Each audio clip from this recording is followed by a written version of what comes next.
Kamakailan lamang ay isang analyst ang nagsabi na may posibilidad na mag-breakout sa XRP at umabot sa presyong $3.4.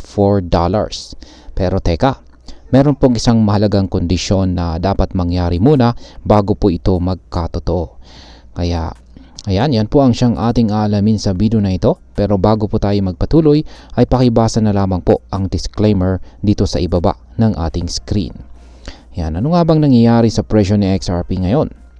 Sa nakalipas po na 24 oras ay bumagsak po ang presyo ni XRP mula sa $2.20 patungong $2.05. Isa po itong pagbaba na 4.8%. Sa kabila nito ay kung titignan po natin ang mas malaking larawan, lumago pa rin ang presyo nito ng 230.8% sa loob ng isang taon. Ibig sabihin ay kahit may short-term fluctuations, may positibong indikasyon pa rin sa pangmatagalang galaw nito. At kung pagbabasihan natin ay ang galaw ng market sa mga nakaraang oras, may bahagyang 1.6% na pag-angat sa presyo ni XRP. Ngayon is ano po ang ibig sabihin nito? Posible kayang may paparating na rebound? Ayan. Ano po ang sinasabi ng analyst tungkol sa posibleng breakout na ito? Ayan, ayon po kay Credible Crypto, isa po siyang kilalang analyst sa platform na X, dating Twitter, may posibilidad na makakita tayo ng breakout sa itaas ng range highs ng XRP. Kapag nangyari ito, maaring ito ang magtutulak ng panibagong malaking paggalaw sa presyo nito. Ngunit may isang mahalagang kondisyon. Hindi magiging makabuluhan ang anumang pag-angat ni XRP kung walang suporta mula sa mas malawak na market or broader market. Sa madaling sabi ay kailangan nating makita ang isang rally kay Bitcoin at iba pang major cryptos upang kumpirmahin na tunay ngang may bullish trend dito kay XRP. Kung babalikan po natin ang sinabi niya noong March 20, hindi raw siya interesado sa bagong long positions kay XRP. Sa halip ay umaasa siyang maraming traders ang magda-doubt o magsi-sell off na maaari pong lumikha ng isang fantastic opportunity para sa mga gustong pumasok sa tamang timing. Ngayon is ano naman ang ibang bullish factors na maaring magtulak kay XRP ng pataas? Yan, maliban po sa technical analysis ay may iba pang mga dahilan kung bakit maaring umabot sa mas mataas na presyo itong si XRP sa hinaharap. At ayan, ito po yung ilan sa mga pangunahing dahilan. Una ay ang pagbabago po sa administrasyon ng US.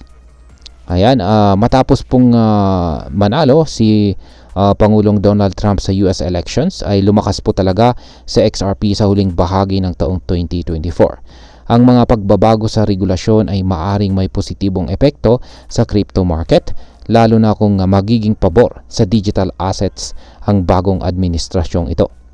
Pangalawa ay ang posibleng XRP ETF approval. Ayon po kay Cas Abe, ay isa po siyang Web3 Growth Manager, may malaking posibilidad na maaprubahan ang XRP ETF. Ang ganitong klase po ng investment vehicle ay maaring magdala ng mas maraming institutional investors na siyang magpapataas ng demand at presyo ni XRP. Pangatlo ay ang lumalawak na institutional interest kay XRP. Dahil tapos na po ang kaso ng Ripple laban sa SEC, ay nagkaroon na ng regulatory clarity sa US para kay XRP. Dahil dito ay ilang malalaking financial institutions tulad po ng Franklin Templeton ang nagsubmit ng kanilang application para sa spot-based XRP ETF.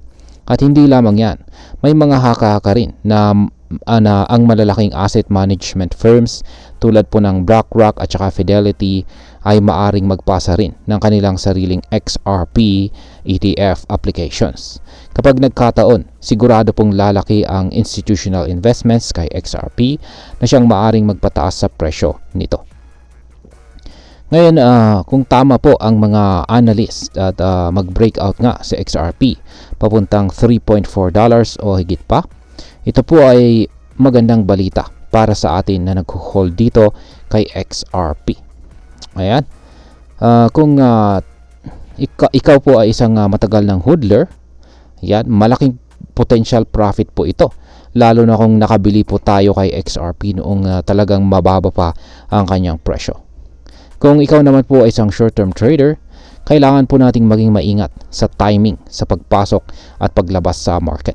Abangan po natin ang mga indicators na siyang magpapatunay na talagang may solid na breakout.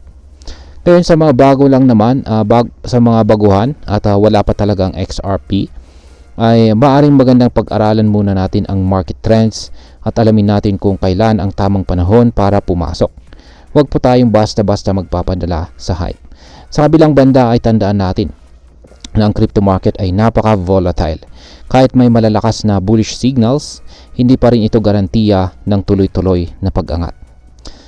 At ayan, bilang panghuli ay ang masasabi ko naman dito ay ang potential breakout ni XRP sa $3.4 ay hindi naman imposible. Pero hindi rin po ito sigurado. Ang isang mahalagang bagay na dapat po nating tandaan ay ang kondisyon ng mas malawak na market. Kung walang suporta mula sa Bitcoin at iba pang mga cryptos, maaring hindi magtagal ang pagtaas ni XRP. Maganda rin po ang posibilidad ng XRP ETF approvals, pero hindi rin natin masasabi kung kailan ito mangyayari. Kaya sa mga nagbabalak na mag-invest, mahalaga pong gawin natin ang ating sariling research, mag-set po tayo ng risk management strategies, at huwag po tayong mag-all-in sa isang asset lamang. At ayan, hanggang dito na lamang po tayo sa video na ito mga ka-crypto. Marami pong salamat sa panonood, ingat po tayo lagi at God bless po sa ating lahat.